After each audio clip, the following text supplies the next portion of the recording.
한없이 부족한 저를 이렇게 초대해 주신 우리 사라 집사님 감사합니다. 자, 오늘 교과 공부 제 3과를 다 같이 교과를 펴시고 한번 보겠습니다. 제목은 그리스도 안에서 연합. 예. 기억절을 제가 한번 읽어보겠습니다. 형제들아 내가 우리 주 예수 그리스도의 이름으로 너희를 권하노니 모두가 같은 말을 하고 너희 가운데 분쟁이 없이 같은 마음과 같은 뜻으로 온전히 합하라. 고린도전서 1장 10절입니다. 우리가 지난 1과 2과 3과를 거쳐서 고린도서 1장을 중심으로 공부를 하고 있습니다. 여러분, 이 세상에 문제 없는 장소가 있나요? 문제 없는 사람 있나요? 문제 있죠. 없는 때가 다 있나요? 있죠. 예. 그러면 교회 안에서도 문제가 있나요? 예. 교회가 특히 많은 것 같아요. 예. 성도들이 모여 사는 교회 안에서도 문제가 있습니다. 그죠? 아마 문제 없는 장소는 우리가 하늘나라에나 가야 문제가 없을 것입니다. 자, 그렇다면 우리가 문제를 안고 살아가야 되는데요. 문제가 문제인 것은요, 답을 모르기 때문에 문제예요.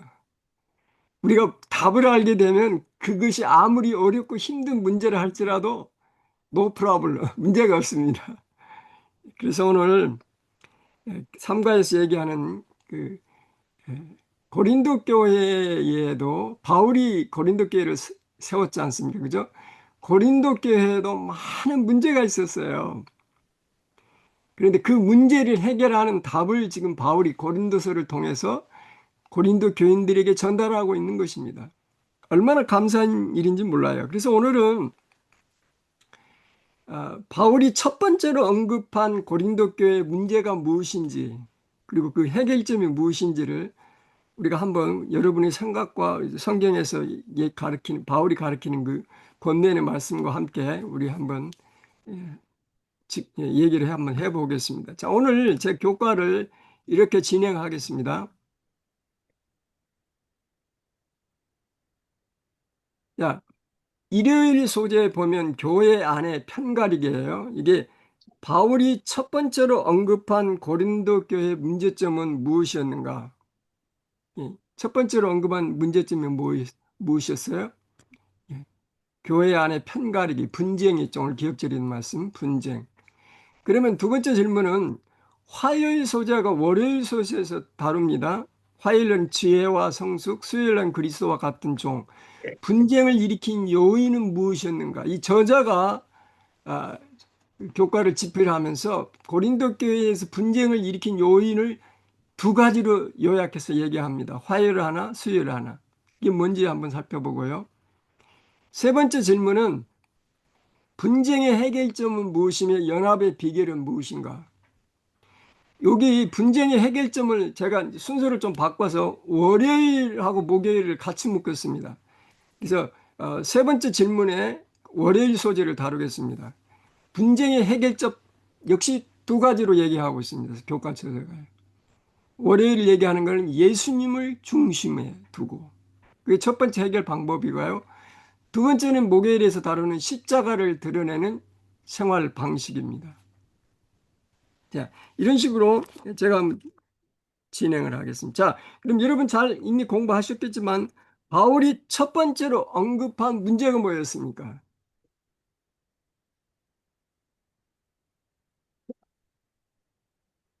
어, 여러분 언제든지 참여하시면 좋을 것 같아요. 만 참여를 안 하시면 제가 계속 진행하겠습니다. 자, 첫 번째로 언급하는 게 뭐예요? 분쟁이죠, 그죠? 분쟁. 자, 어떤 분쟁이 문제가 있었어요? 분쟁인데 어떤 분쟁이에요? 편가르기 아닌가요? 편가르기죠. 근데 어떻게 편을 네네. 갈랐어요? 어, 고린도 교인들이 그 자기들이 선호하는 사람들이 있었어요. 지도자들이 있었어요. 그래서 나는 바울파다. 나는 아볼로파다. 나는 게바파다. 게바는 베드로잖아요. 또 한 파는 무슨 파입니까? 그리스도파다. 이렇게 편가르기를 했습니다. 그 교회 안에. 심지어 그 성만찬 예식을 하는 속에서도 거룩한 예식을 진행하는 과정에서도 서로 다투는 거예요. 분쟁이 있었어요. 심각하죠? 심지어 또 법정 소송까지 가게 됩니다. 예, 여러 많은 그 고린도 교회 문제점이 있는데요. 오늘 한번 어떤 문제점인지 전체적으로 제가 여러분들이 한번 일견할 수 있도록 좀 보여드리겠습니다. 고린도 교회에 어떤 문제점이 참 많아요. 문제 봅시다. 자, 첫 번째 문제는 1장과 3장에서 다루는 분쟁, 편가르기예요. 예. 두 번째 문제는 성적인 부도덕입니다. 고린도전서 5장, 고린도전서 6장에 나온 문제가 있습니다. 그 근친, 상간, 음행, 간음, 별걸 다 있어요. 그 성적인 부도덕. 세 번째 문제는 교인 간의 법정 소송, 법정까지 가게 됩니다. 소송 문제가 있어요. 고린도서 6장에서 다루고 있어요. 그 다음에 7장에서는 결혼과 성에 대해서, 8장에서는 우상제물, 우상이 드린 음식을, 제물을 먹어야 되느냐, 말아야 되느냐. 심각한 문제죠. 그 다음에 또 나오는 게 이제 11장에, 고린도서 11장에 머리에 수건 쓰는 문제, 12장에서는 방언 문제, 성령의 은사 문제, 그 다음에 15장에서는 부활이 없다고 하는 문제, 이런 문제들을 바울이 지금 다루고 있습니다. 자, 이런 많은 문제점인데요. 그러면 이런 문제를 일으키는 요인이 무엇인가 하는 거죠. 그래서 교과 저자가 화요일 날 얘기하는 게 뭐예요? 첫 번째 문제는 뭘까요? 화요일에 얘기하는 얘기. 자, 화요일 날그 얘기하는 그 첫 번째 문제는요. 교회 안에서 왜 분쟁이 생기는가? 첫 번째 문제. 화요일 날 제일 42페이지 교과 보시면 제일 윗줄에 첫 번째 줄에 이렇게 얘기하고 있습니다. 제목은 지혜와 성숙인데요. 흔히 파벌은 인간 지도자를 어떻게 할 때 생긴다고요? 과대평가할 때 생긴다. 인간 지도자를 과대평가할 때 교회 안에 분쟁이 생긴다고 하는 얘기입니다.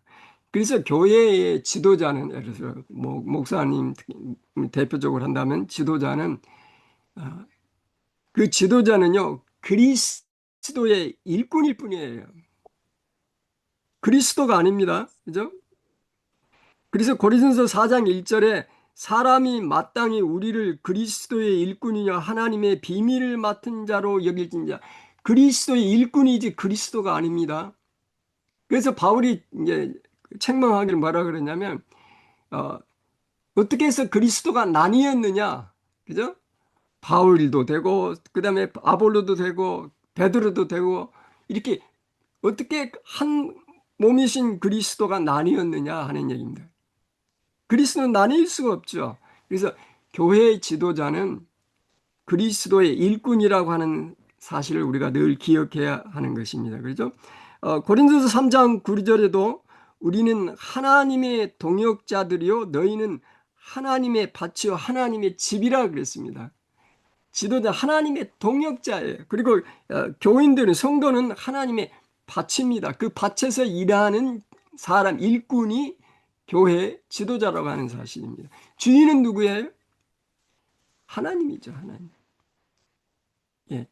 하나님을 잊어버리고 인간 지도자를 과대평가할 때 분쟁이 생겨요. 그래서 자기가 선호하는 사람을 따르게 되면서 파가 갈라서게 되는 것입니다. 이게 첫 번째 분쟁을 일으킨 요인이라고 교과 저자는 말하고 있고요. 두 번째는 수요일 날 얘기하고 있습니다. 수요일 날 가면요. 자, 보겠습니다. 수요일 날 교과 44쪽에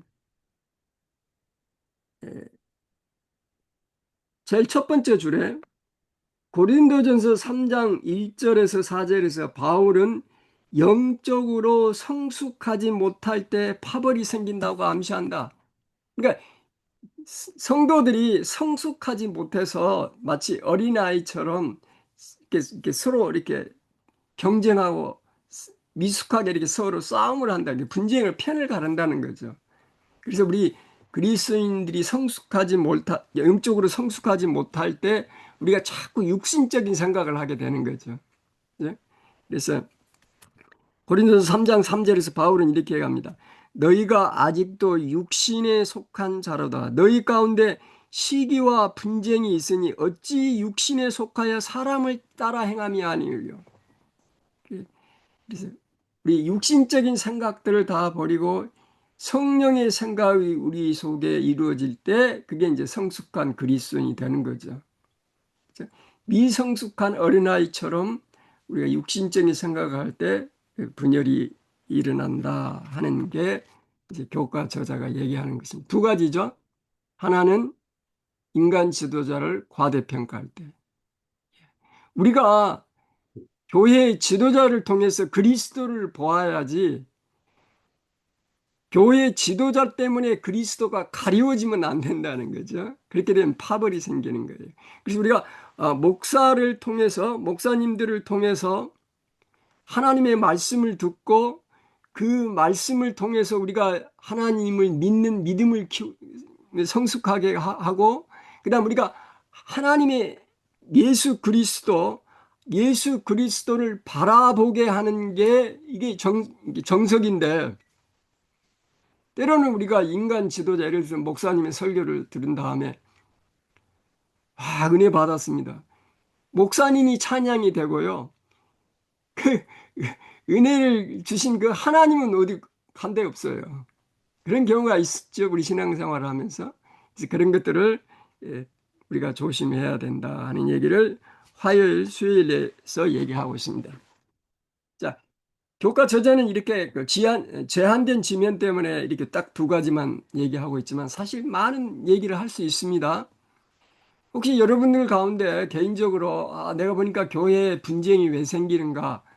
혹시 쉐어하고 싶으신 거 있으면 쉐어하십시오. 내가 보니까 교회 안에 분쟁이 생기는 게 이런 문제 때문에 대부분이 문제다라고 하는 거.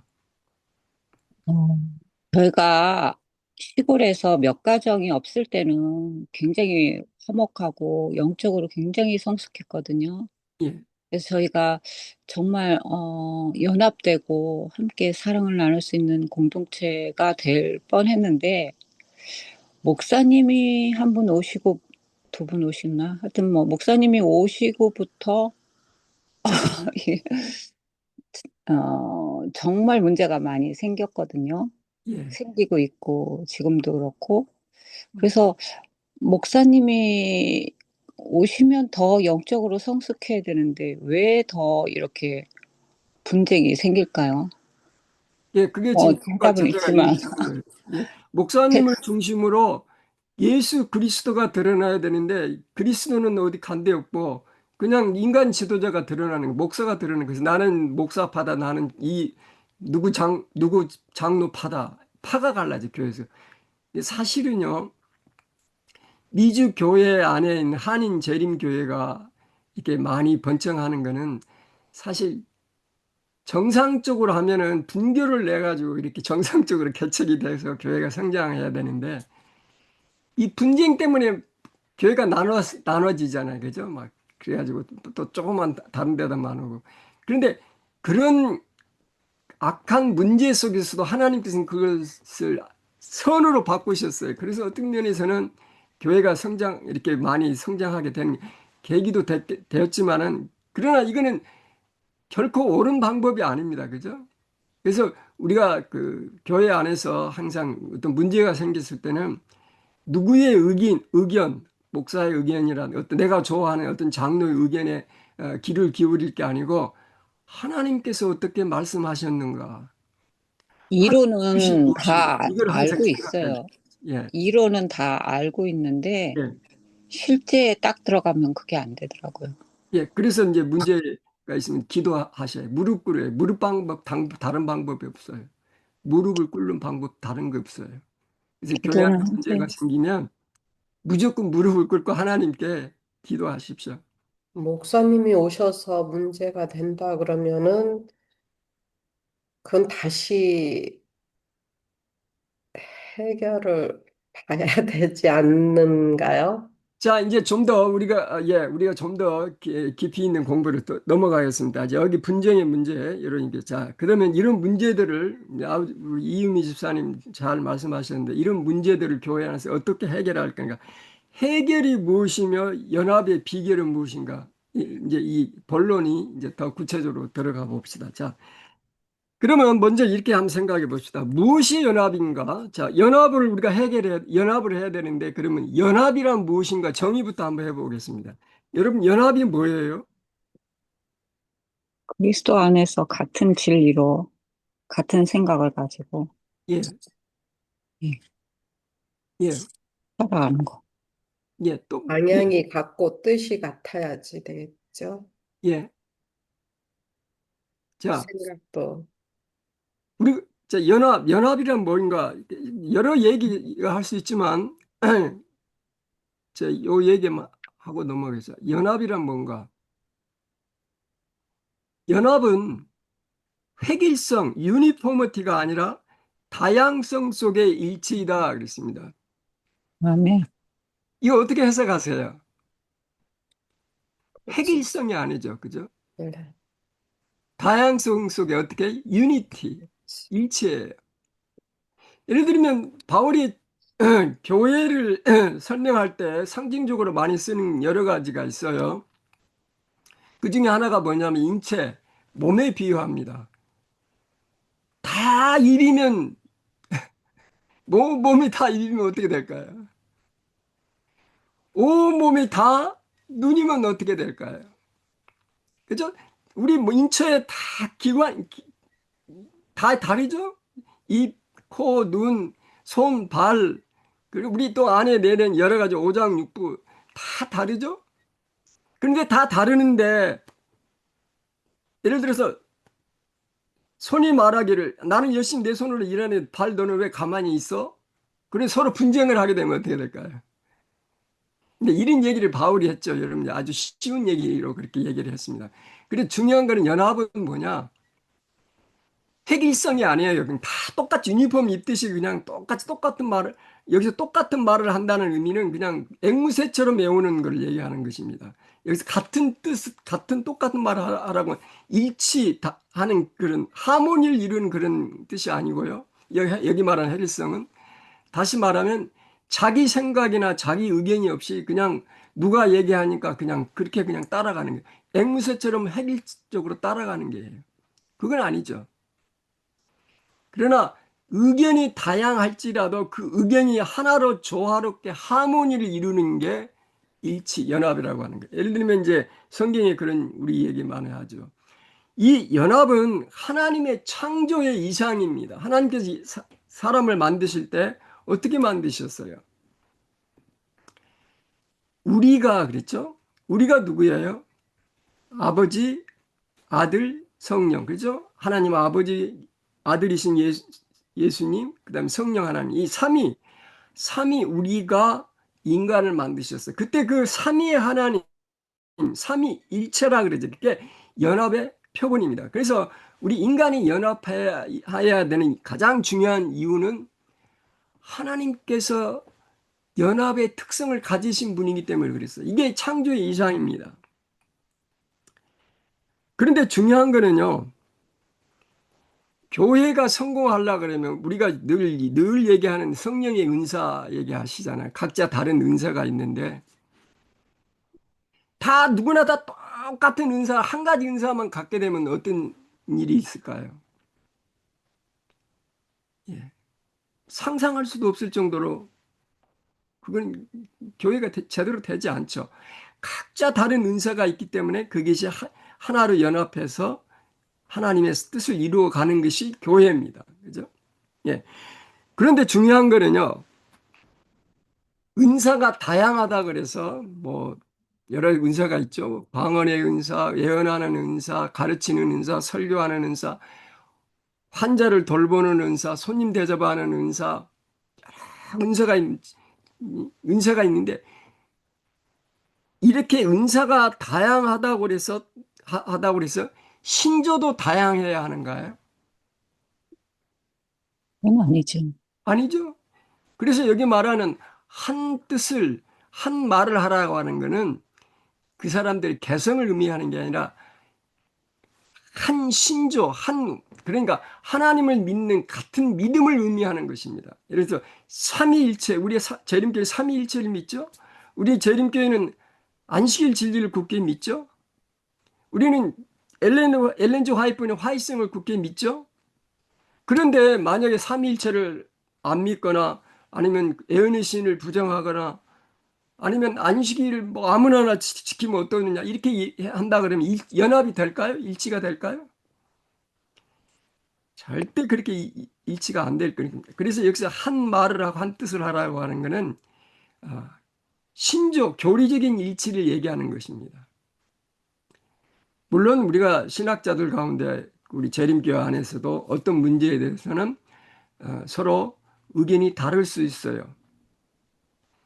그거는 우리가 이 땅에서 해결할 수 없는 문제들이 있어요. 그거 가지고 우리가 왈부할 필요는 없어요. 그런 문제들이 들어있죠. 예를 들면 14만 4천 계시록에 나오는 14만 4천인 같은 경우에 어떤 분은 상징수로 보고 어떤 분은 실제수로 보거든요. 재림교회 안에서도요. 화이트분께서 그런 권면을 하셨죠. 그거는 우리가 다른 문제가 아니다. 그죠? 교회 그건 오히려 분란을 일으켜 분쟁을 일으키기 때문에 그거는 우리가 다른 문제가 아니다. 중요한 거는 상징수냐 실질수냐 그게 중요한 게 아니고 14만 4천인이 가진 특성을 소유하는 게 중요하다는 거죠. 예를 들면 이런 문제들을 얘기하고 있습니다. 그러면 왜 연합이 필요한가? 우리가 너무 잘 알지만은 우리 상식적인 거지만 왜 연합이 필요해요?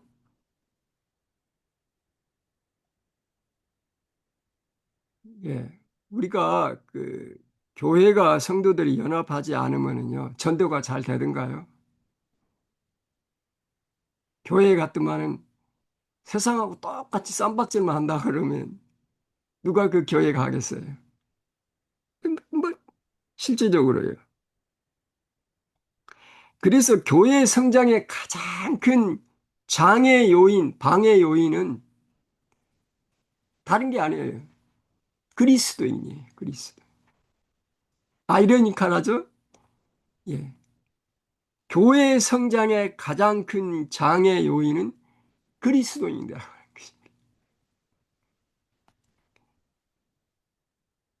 예를 들면요,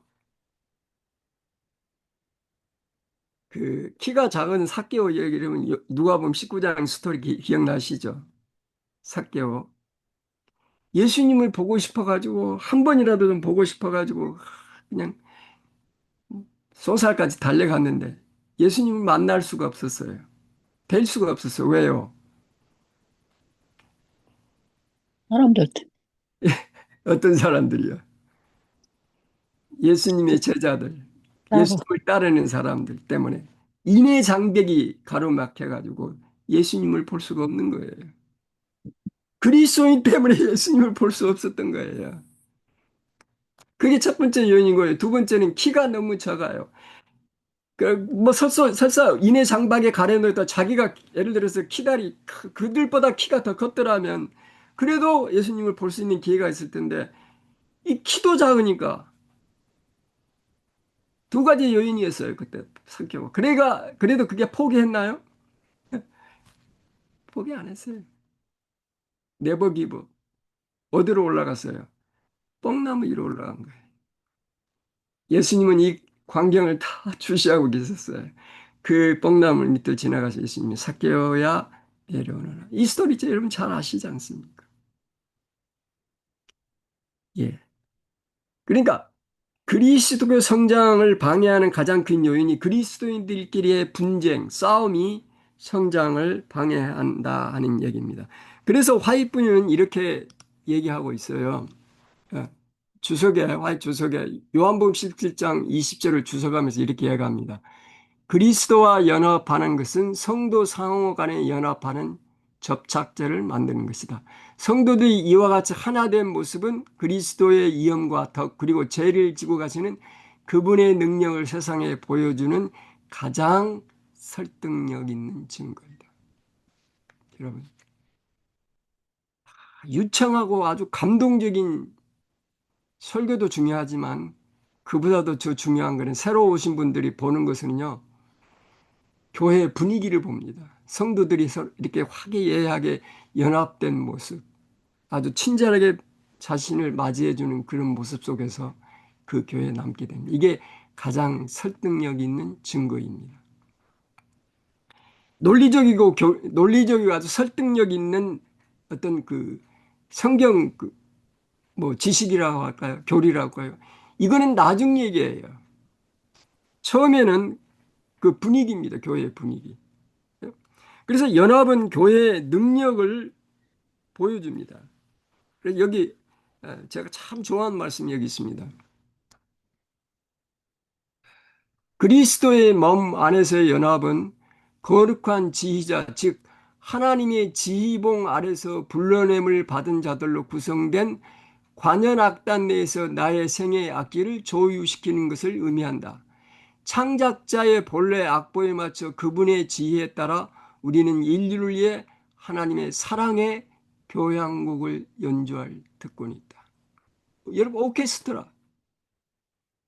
오케스트라에 여러 악기가 있죠. 그죠? 바이올린도 있고 첼로도 있고 여러 악기가 있죠. 오케스트라.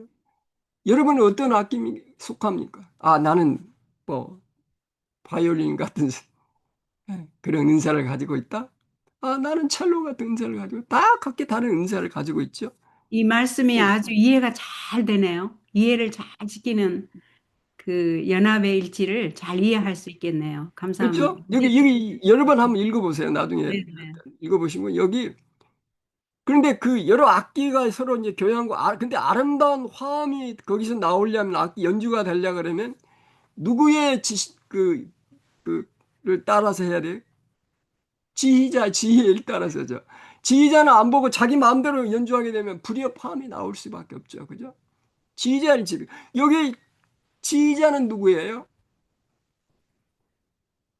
예수님. 맞아요. 이게 지금 네. 예수님인데요. 지휘자를 목사라고 하면 문제가 생긴다니까요. 지휘자를 내가 좋아하는 어떤 장로님, 내가 존경하는 어떤 장로님이라고 생각하면 그때부터 문제가 발생한다는 거죠. 여기 지휘자는 예수님이에요. 우리 이거 잊지 말아야 돼요. 그러니까 혹시 아까 이유미 집사님 얘기하셨는데 구체적으로요. 이런 문제가 어떤 교회뿐만 아니라 가정에서나 어떤 문제가 생기면 조용히 한번 생각해 봐야 돼요. 하나님, 무릎을 꿇고 기도하면서 하나님, 제가 지금 누구를 따르고 있습니까? 제가 지금 누구를 선호하고 있습니까? 이거는 물론 이론이라고 하겠지만 이건 실천하지 않으면 그냥 이론이에요. 그러나 그 이론이 실천으로 옮겨져야 돼요. 연습입니다, 이거는요. 그냥 머릿속에만 있으면 안 돼요. 그래서 우리가 자꾸 과정 공부하는 이유고 우리가 설교를 100번 듣고 1000번 듣는 이유는 아는 것을 실천이 안 되기 때문에 자꾸 듣고 연습하는. 그래서 연습이 필요합니다. 연습해야 돼요. 조용 무릎을 꿇고 하나님, 저는 이 편도 아니고 저 편도 아니고 하나님 편에 서게 해주세요라고 기도해야 됩니다. 저도 실수 많이 했어요, 과거에. 예. 돌아보면 그때 내가 이렇게 했었으면 좋았을 뻔했다 하는 생각들을 한 번씩 합니다. 돌아보면요. 예, 물론 그런 속에서 우리가 성장하죠. 자라가죠. 그렇죠? 아픔 속에서 그런 고통 속에서 우리가 성숙해 가는 건 사실입니다. 예.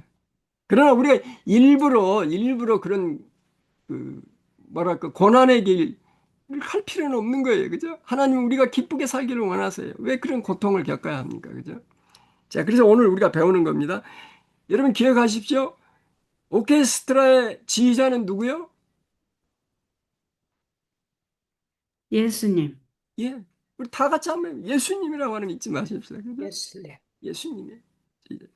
그리고 나는 바이올린이라고 한다면 내가 바이올린을 연주하는 사람이라면 주위에 있는 사람 볼 필요 없어요. 아, 저 사람 잘하네 못하네 그거 볼 필요 없어요. 제가 조금 이따 말씀드리겠습니다. 그건 한 예를.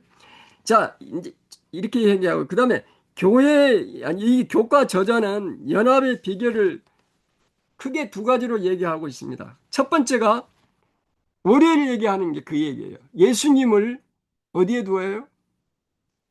중심에 두는 것입니다. 우리 생애 예수님을. 교회 생활의 중심, 교회의 중심.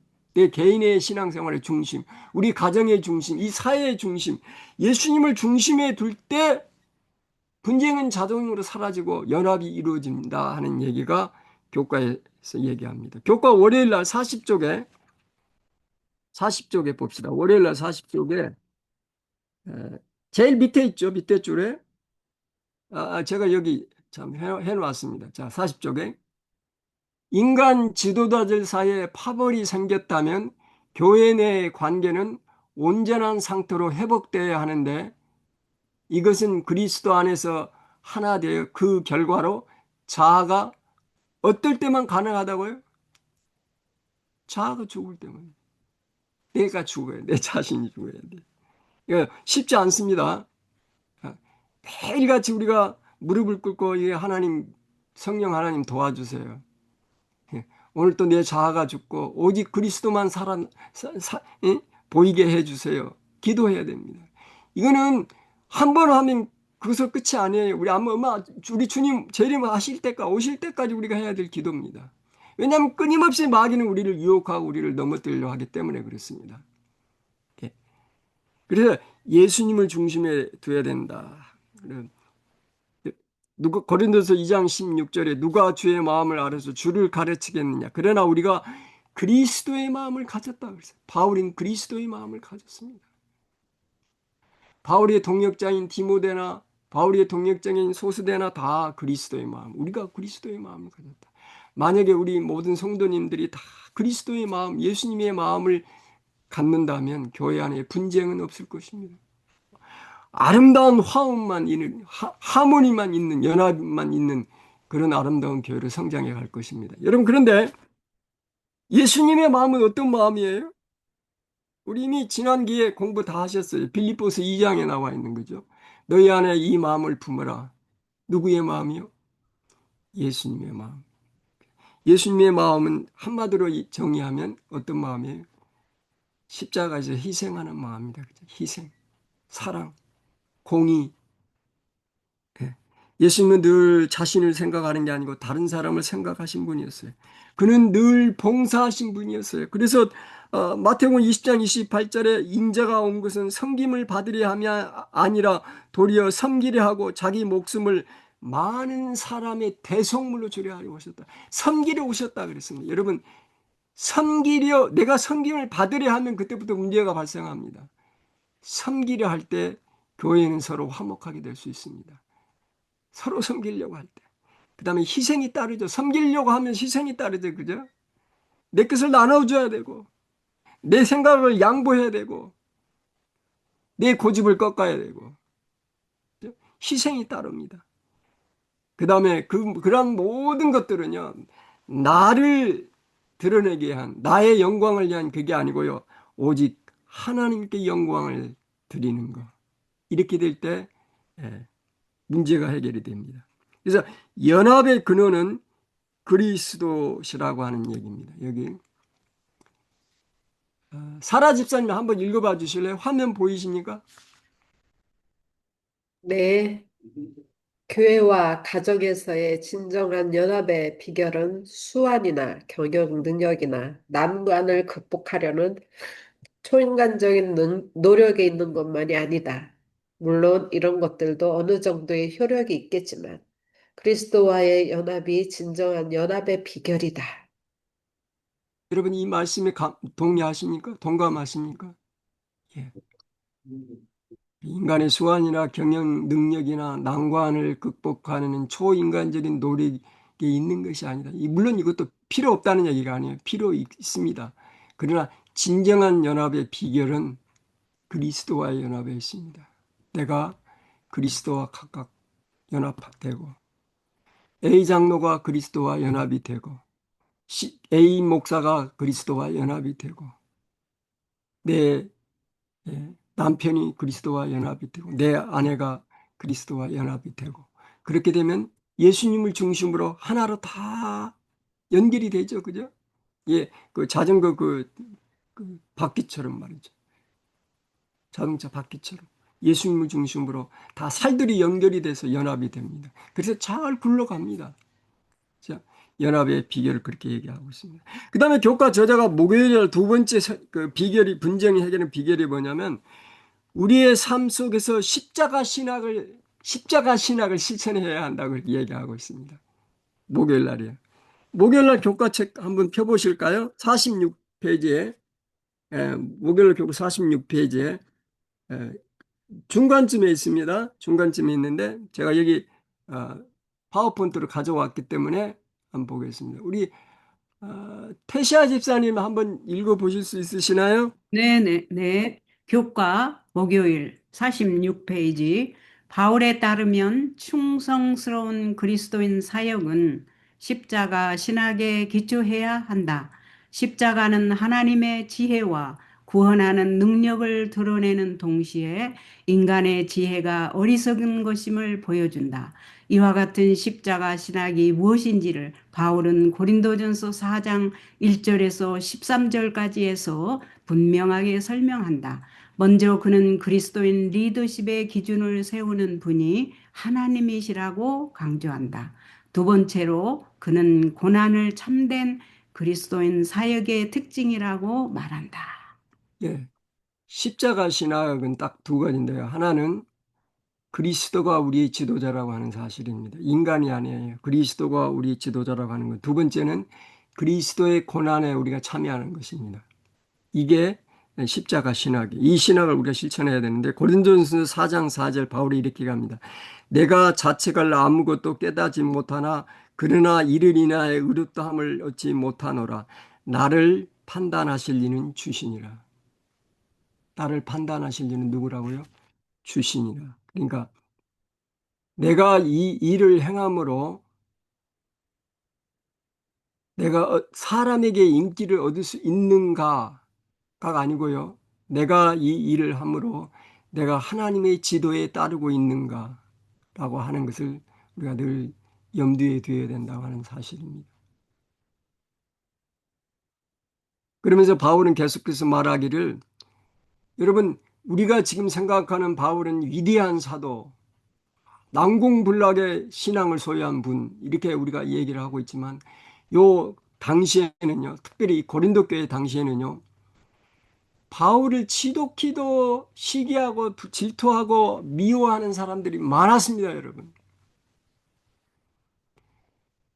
바울이 아마 인간적으로 그가 조금 인기를 얻고자 했더라면 그도 충분히 그렇게 지혜롭게 행할 수 있었을 불구하고, 바울은 사람에게 인기를 얻기보다는 하나님의 뜻을, 복음을 전하는데 자신의 온 생명을 다 바쳤습니다. 그래서 그 핍박과 고난이 온 거예요, 바울에게. 이제 조금 이따 또 다음 보겠습니다. 어떤 핍박과 고난을 당했는지. 그래서 바울이 얘기하는 게 이거예요. 나는 사람에게 판단받는 것보다는 누구에게 판단받는 게 원한다고요? 나를 판단하실 분이 주님이에요. 잘했다, 못했다, 성공했다, 실패했다고 하는 것은 인간의 판단 기준이 아니고요. 오직 하나님의 판단 기준. 하나님께서 잘했다 하면 잘한 거예요. 하나님께서 아니다 그러면 누가 뭐라 그래도 아닌 거예요.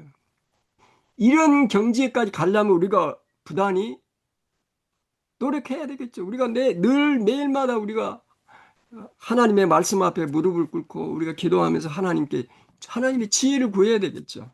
저절로 되는 거 아닙니다, 여러분. 예, 이런 경험을 제가 베드로의 경험에서 여러분에게 좀 드리고 싶은 말씀이 있습니다. 베드로, 교과에는 없습니다만은 요한복음 21장 21절에 보면은요. 이에 베드로가 그를 보고 예수께 여쭤보되 주여 이 사람은 어떻게 되겠사옵나이까? 예수께서 가라사대 내가 올 때까지 그를 머물게 하고자 할지라도 내게 무슨 상관이냐? 너는 나를 따르라 하시더라. 예수님과 베드로와의 대화인데요. 요한복음 21장에 예수님이 갈릴리 바닷가에서 제자들을 만나는 장면이 거기 나오죠. 여러분 기억하실 거예요. 베드로가 예수님 3번 부인했는데 예수님이 베드로에게 3번 질문하셨잖아요. 너는 나를 사랑하느냐? 너는 나를 사랑하느냐? 너는 나를 사랑하느냐? 3번 질문하신 거는 베드로가 3번 부인한 것을 이제 그거를 베드로의 과거의 실적을 생각하게 해줄 뿐만 아니라 세 번 질문하심으로 그걸 용서하시는 장면이에요. 예수님께서. 그리고 베드로를 제자들 앞에서 체면을 다시 세워서 그가 역할을 할 수 있도록 해주신 예수님의 자상한 마음이에요. 그래, 과거는 잊어라. 네가 나를 사랑하냐? 그거면 족하다. 주여, 주께서 제가 주를 사랑하신 거 아시지 않습니까? 그죠? 그때 예수님이 하신 말씀이 네가 앞으로 네 팔을 벌리리라. 그죠? 여러분 잘 아시잖아요. 팔을 벌린다는 뭐예요? 네가 장차 나를 위해서 십자가에서 죽을 걸 미리 예수님이 예고하셨어요. 과연 그 예고대로 베드로는 십자가에 거꾸로 매달려서 죽어 십자가에서 처형을 당했죠. 고결한 순결한 순교자의 삶을 살았어요. 베드로가요. 근데 베드로가요 아직도 조금 그 본성이 좀 남았던 것 같아요. 뭐라 그러냐면 저는 그렇다 칠지라도 저 사람 누구예요? 요한이죠, 사도 요한. 저 막내 동생 저 사도 요한은 어떻게 되겠습니까? 라고 물어보는 거예요. 그리고 뭐예요? 지금 컴페어하는 거예요. 비교하는 거예요. 그죠? 그리고 예수님이 하신 말씀이 그래요. 내게 무슨 상관이냐? 너는 나를 따르라. 그죠? 우리는 오직 다른 사람 보지 말고 예수님만을 따라야 돼요. 자, 시대 소망이 이거 잘 묘사했어요. 우리 이유미 집사님 한번 읽어보실 수 있으세요?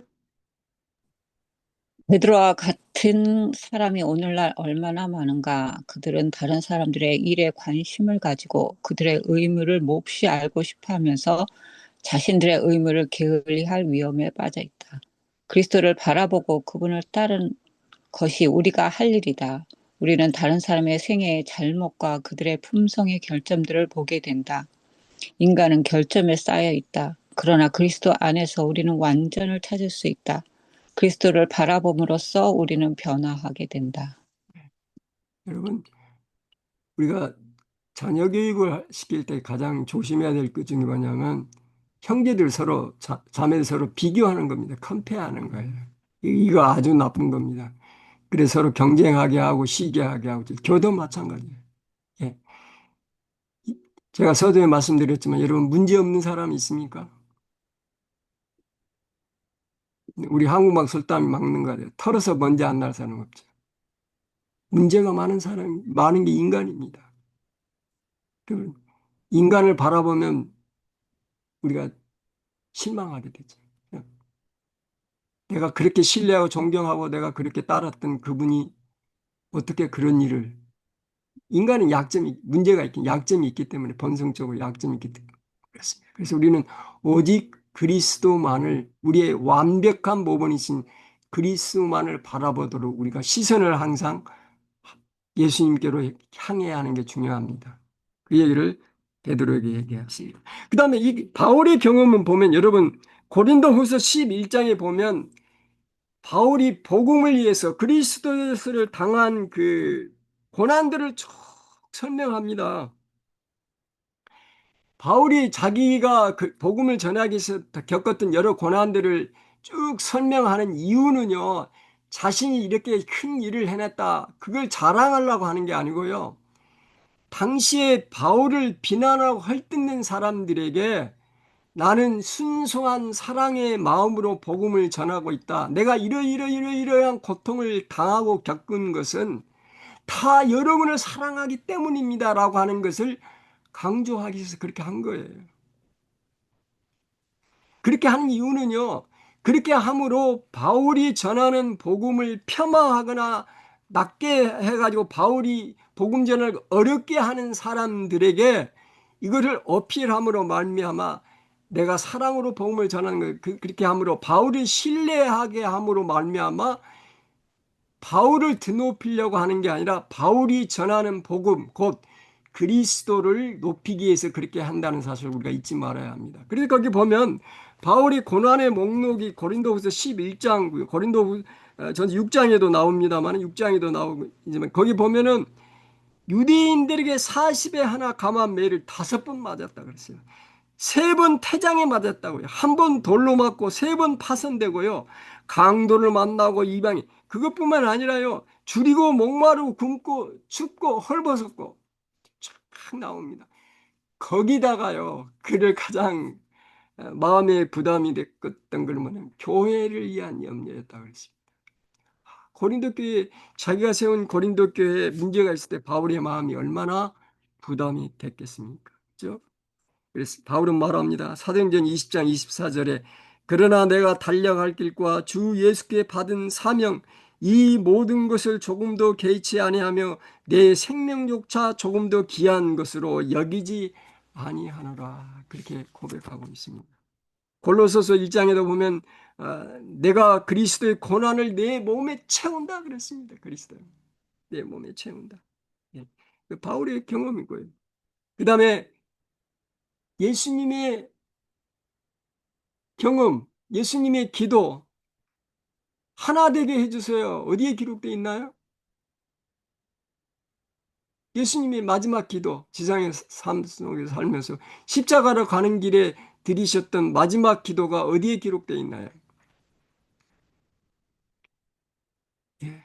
요한복음 17장입니다. 요한복음 17장 3절에 영생은 곧 유일하신 참 하나님과 그의 보내신 자 예수 그리스도를 아는 것이라고 하는 그 유명한 구절이 거기에 있고요. 그런 말씀을 하시면서 예수님이 그랬습니다. 하나 되게 해주세요.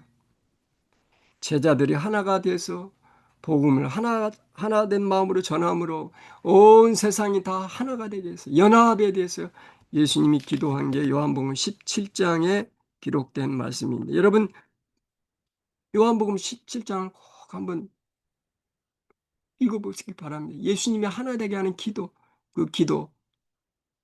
요한복음 17장을 우리 사라 집사님 한 번 더 읽어봐 주실래요? 요한복음 17장. 요한복음 네. 17장 요약한 말씀입니다. 예수님처럼 기도할 수 있다면 얼마나 좋을까? 십자가로 가는 길에도 그분은 제자들과 우리를 위해 마지막 기도를 해주셨다. 땅에서의 사명을 마치시고 하늘로 떠나시기 전에 제자들을 아버지의 손에 부탁하셨다. 세상을 이길 수 있는 장비들을 점검할 수 있는 마지막 사랑의 메시지를 남기셨다. 하나됨이다. 연합을 강조하셨다. 그리스도의 사랑 안에서 맺어진 관계를 말합니다. 말씀을 사모함이다. 진리의 말씀이 그들을 하나 되게 하고 거룩한 삶으로 인도할 것이다. 하나님 아버지의 영광을 위한 삶이다. 하나님의 영광을 위한 삶은 하나님과 함께하는 영생으로 이어지기 때문이다. 나도 예수님처럼 아버지께서 내게 하라고 주신 일을 내가 이루어 아버지를 이 세상에서 영화롭게 하였사오니라고 고백하기를 원한다. 예. 여러분, 우리 삶의 교회 삶의 우리 신앙생활에 예수님을 중심으로 모실 때 모든 문제가 해결이 됩니다. 그게 답입니다. 예수님이 답이에요. 아멘. 모든 문제의 해결의 답은 예수님입니다. 그러면 우리가 우리의 삶에 예수님을 어떻게 모셔드릴까? 구체적으로 성령님입니다, 여러분. 성령님. 예수님은 성령님을 통하여 우리 속에 계십니다. 우리의 중심이 됩니다. 우리 삶에. 예. 연합시키신 분 성령입니다. 성령의 사명은 신자들을 예수 안에 있는 진리로 인도하는 것이다. 예수 안에 있는 이 진리가 마음에 거할 때 그것은 생애를 품위 있게 만들고 고양시키고 정결케 한다. 그리고 모든 편견과 알력을 제거한다. 여러분 성령을 위해서 기도하시기 바랍니다. 하나님 오늘도 제게 성령 하나님을 부어주셔서 오늘도 내 말과 내 행동 속에 내 삶 속에 우리 예수님이 중심이 되게 하게 해주십시오. 성령님을 통해서 이렇게 합니다. 그래서 특별히 마지막 시대 마지막 복음 사업을 마치는 것은 계시록 18장에 있는 것처럼 늦은 비 성령입니다. 성령, 늦은 비 성령을 위해서 우리가 기도해야 됩니다. 예. 자, 제가 이제 말씀을 마무리하면서 그리스도 안에서 연합 3과 마무리하면서 제가 좋아하는 시가 하나 있습니다. 그 시를 여러분과 함께 쉐어하고 마치려고 합니다. 자, 여러분 잘 아시는 시일 거예요. 하나님의 못이라고 하는 시입니다. 제가 한번 읽어보겠습니다. 주님, 나로 하여금 제자리에 단단히 박힌 벽 위에 한 못이 되게 하십시오. 그러고는 이 보잘것없는 작은 못 위에다 당신의 얼굴을 그린 빛나는 그림을 거십시오. 그리하여 나그네들이 지나다 잠시 발을 멈추고 그 위에 그려진 사랑스러운 모습을 바라보게 하시며 그들의 피곤한 여정을 지나는 동안 당신의 영광과 은혜의 영상을 광채 어린 얼굴마다 지니게 하시고 뚜렷이 인쳐져 결코 지워지지 않게 하십시오. 주님, 한 영혼도 나를 생각하지 않게 하십시오. 오직 나로 하여금 제자리에 박혀 당신의 모습을 붙들고 있는 벽 위에 한 못이 되게 하십시오. 아멘. 예수님이 중심이 되시고 그리스도 안에서 연합하는 저와 모든 우리 교회와 성도님들이 되시기를 바라면서 교과 공부 여기서 마치도록 하겠습니다. 아멘. 다 같이 기도드릴까요? 네. 하늘에 계신 우리 아버지, 말씀을 사모하는 주의 성도들이 함께 모여서 우리 교과 3과 그리스도 안에서 연합을 공부하게 해주셔서 감사합니다. 우리가 단순히 이론적으로만 아는 게 아니라 이것이 우리의 삶 속에 적용되고 실천될 수 있도록 우리의 의지를 하나님께 드리고 우리 속에 성령님이 들어오셔서 이 일이 가능하도록 주님 은혜를 베풀어 주시옵소서. 하나님, 문제없는 사람 없고 문제없는 장소 없고 문제없는 시대 없었습니다. 하나님, 그러나 우리는 주님이라고 하는 답을 갖게 해주셔서 감사합니다. 모든 문제 해결은 답이 예수님을 다시 한번 우리가 생각하게 해주셔서 감사합니다. 주님, 특별히 우리 이 시간에 또 주님 앞에 간구하는 기도 제목이 있습니다. 우리 속에 많은 문제가 있지만 우리 주광심 집사님, 그의 마음속에 남편을 위한 염려와 고민이 많습니다. 하나님, 주님 함께 해주셔서 그 남편의 그 위급한 상황을 주님 친히 치료해 주시고 회복시켜 주시옵소서. 의료진들의 손길을 붙잡아 주셔서 발병의 원인이 무엇인지를 발견하게 하시고 그 원인을 치료할 수 있도록 지혜를 주시고 힘을 더하여 주시옵소서. 하나님, 어떤 상황에 처해 있든지 간에 우리가 항상 우리의 문제를 하나님께 맡길 수 있는 믿음을 더하여 주시옵소서. 또 한 주일을 살아가는 동안에 우리 앞에 산적해 있는 수많은 문제들이 우리 앞에 가려놓여 있다 할지라도 오직 문제를 해결해 주시는 주님만을 바라보고 앞으로 나아가게 하여 주시옵소서. 주님 오시는 그날까지 우리 모두를 주님 끝까지 인도하여 주시옵소서. 예수님 이름으로 간절히 기도드립니다. 아멘.